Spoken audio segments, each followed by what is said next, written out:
Como foi que começou os trabalhos protestantes aqui em Sobral?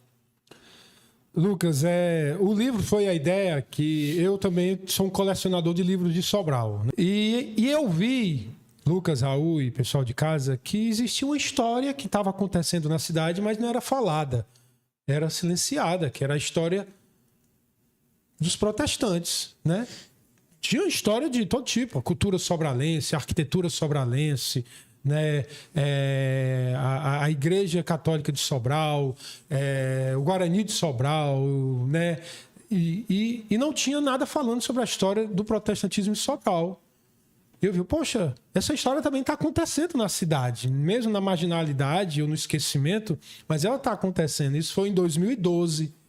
Aí eu comecei a amadurecer. Primeiro eu fui procurar para ver se tinha algum trabalho, algum livro falando sobre o assunto, né? Uhum. Porque se tivesse, que bom, né? Ia ser mais um livro que eu ia ter para mim, como eu tenho hoje uns 100 livros da história de Sobral. Aí não tem, cheguei à conclusão que não tem, e aí eu comecei a entrar de fundo, né? História do protestantismo em Sobral. Comecei logo em janeiro estudar. Nossa, e eu queria lançar no ano de 2012, porque eu descobri que em 2012, como eu disse no início do programa, ia fazer 80 anos. Ia ser uma data simbólica, né? 80 anos. Como nesse ano vai fazer 90 anos e 10 anos do lançamento do meu livro, né? E aí, ok. Aí vai eu atrás lá das fontes, vai lá eu atrás lá. Meu irmão, tu é doido. Pensa que é difícil? É como você tirar leite em pedra. Mas tu tinha alguma coisa já, assim, né, sobre a igreja? Eu tinha um estoque que uma pessoa tinha feito um trabalho muito, assim, superficial, né? Falando algumas coisas, mas só era 2 páginas. E eu não podia escrever um livro com 2 páginas. Eu queria mais detalhes. Mas foi aquele fio que você puxa da blusa e você vai puxando, e né? Vai vindo com você só quer só, né, uma corda, né, para tirar água, né? E aí lá vai começar. Aí eu descobri, né, através desse texto, depois na internet eu vi que o Orlando Spence Boy, ele registra que em 1932 ele chega em Sobral e ele foi recebido à base da pedrada, da pancadaria. Como é o nome do cara? 1932, Orlando Spence Boy, o Orlando Boy. Ele mesmo relata, né? E junto com esse texto. Aí lá vai estudar. O que o Orlando Boy vê a Sobral? Algumas coisas referentes ao Orlando Boy. Ele lá vai pesquisar aqui, pesquisar ali, né? Quem veio depois do Orlando Boy? Depois eu descobri que veio o Horace, que era outro que chegou em 1935. Depois eu descobri que o padre Fortunato, em 1922, 10 anos antes do Orlando Boy, registra que passa por Sobral um tal de protestante. E aí a gente tira a primeira lição. Talvez passaram um protestante muito antes de 1932, mas a história só registra quem conta. Só isso quem conta. Quem não conta cai no obsoleto, né? Porque às vezes as pessoas dizem, mas antes, rapaz, o dado mais antigo de um protestante passar por Sobral, segundo o padre Fortunato, que era um historiador, né, de Sobral na época, né, bem já faleceu, foi em 1922.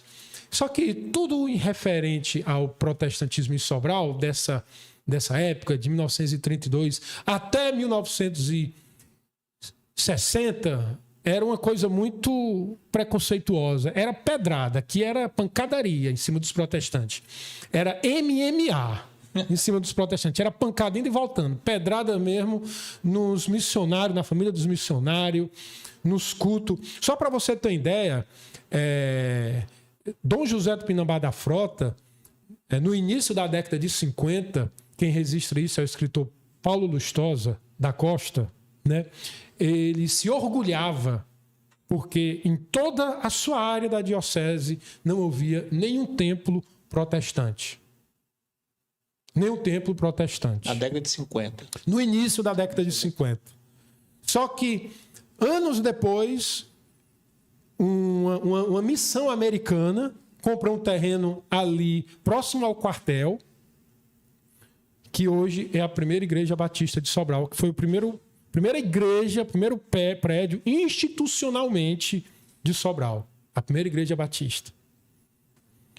Mas com esse nome, Primeira Igreja Batista ou não? Foi. Foi, não? Aí isso tudo eu falo no livro. Como foi, né? Eu consegui a ata, né? A pessoa me deu a ata redimida, redigida, quer dizer, mostrando. Só que, sabe qual é a grande ironia da história, Raul e Lucas? É que sempre quem chega para assumir um pastoreado acaba queimando toda a história do outro. E aí você perde muita coisa.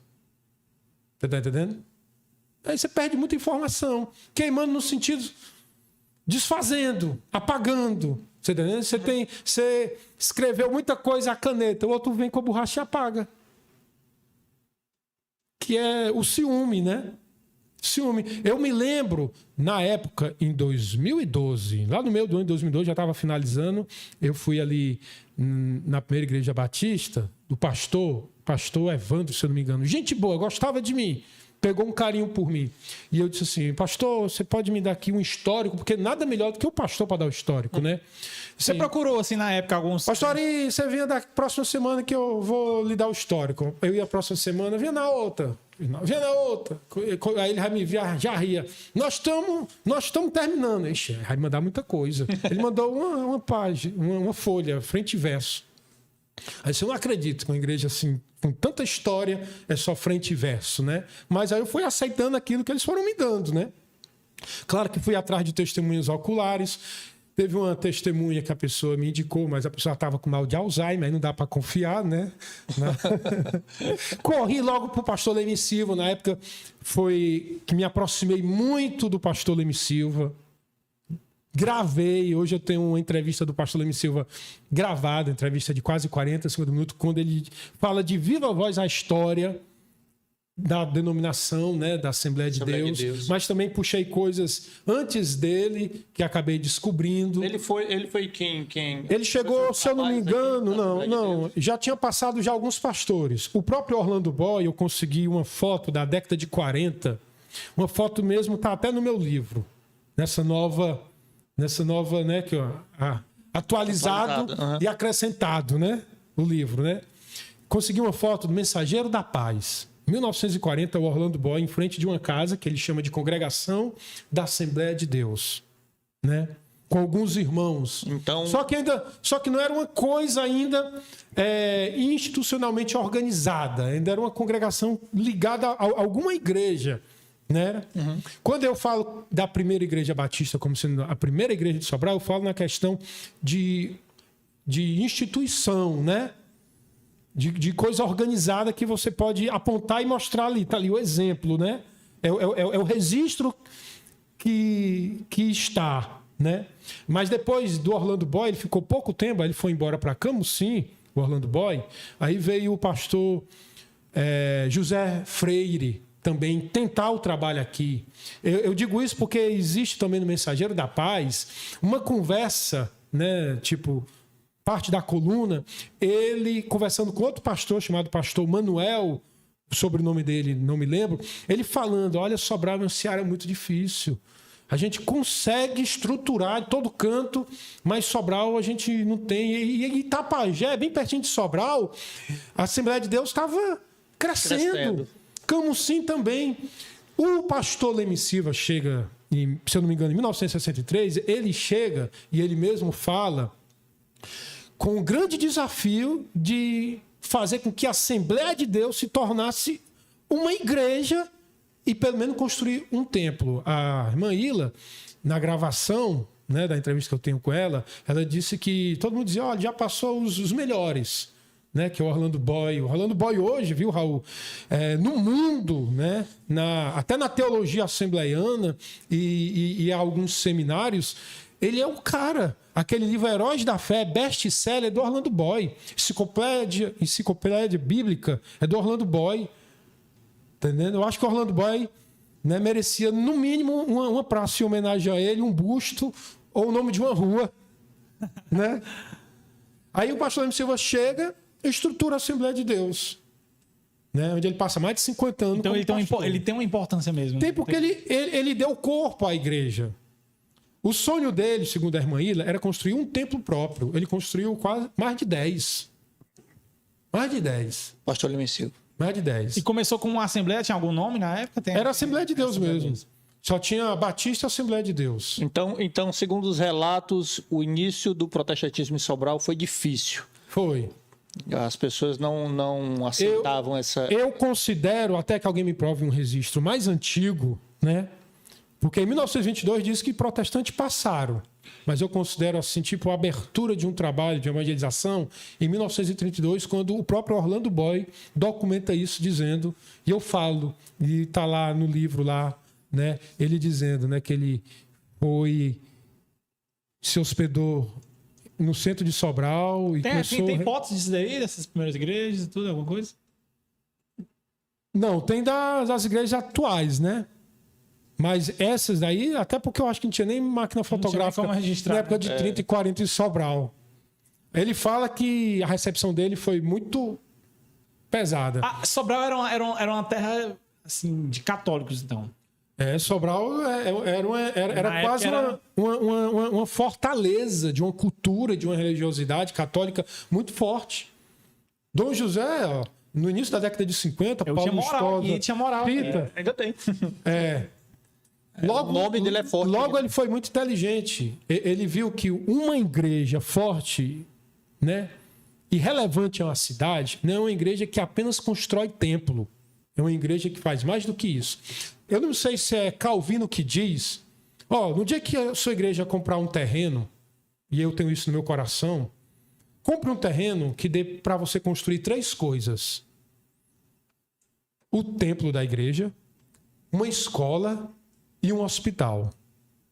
Porque o templo vai servir para o culto, para a espiritualidade, para a comunhão dos irmãos. A escola vai servir para a alfabetização, para a educação.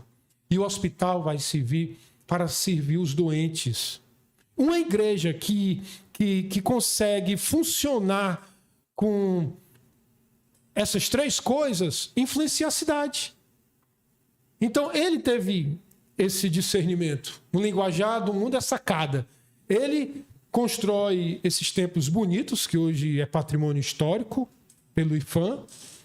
Vai lá, faz a UVA, que é um centro de administração, né, de universidade. Colégio Santana, que era só mulher estudava lá. Aquele patronato também foi da época. Colégio Sobralense, só homem estudava lá. Homens e mulheres eram separados. Olha só. Cara, ele usou todas as bases, Orfanato, né? Então, da criança até o universitário, tudo passava por ele. Todo mundo passava pela educação e pela religiosidade católica. Então, não tem uma cultura de uma cidade que não vai ser forte nisso. Verdade.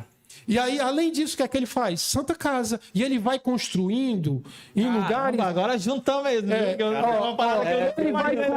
Ele vai construindo... Não, ele era muito inteligente. Esses equipamentos em lugares distantes para estimular o crescimento. Porque antes de Sobral, era só ali no centro, ao redor da linha do trem, sabia? Sabia. Da linha do trem para cá, onde hoje é a Assembleia de Deus, era só mato. Era da linha do trem para trás. Sobral era ali. E ele começa a colocar o quê? A uva lá, né? A Betânia, né? É mais distante. Você sabe o que é Betânia ali? Porque Betânia era o bairro, né? Betânia. Uhum. Betânia era o lugar onde Jesus ia para descansar. Sim. Então ali era o lugar que o bispo Dom José ia para descansar. Isso que era Betânia. A galera botou para homenagear. Santa Casa ele joga lá para longe porque estimulava o crescimento. E um bocado de coisa. Escola técnica. Tá aí. Diferente de Juazeiro. Juazeiro é uma coisa mais arraigada eu digo que o catolicismo de Sobral é um catolicismo tradicional e um intelectual. O Juazeiro é um catolicismo mais místico, né? Daquela coisa do Padre Cícero, daquela coisa, né? Até porque tem até como é que chama? Que as pessoas vão lá, como é que... Romaria. E não tem romaria em Sobral. Não. Né? É uma coisa mais... um catolicismo mais intelectual e um catolicismo mais cultural. E ele forma também uma equipe de padres também fortes, que são escritores, são professores, né? Então, Se uma igreja evangélica entender isso aí, ela vai ser uma igreja relevante.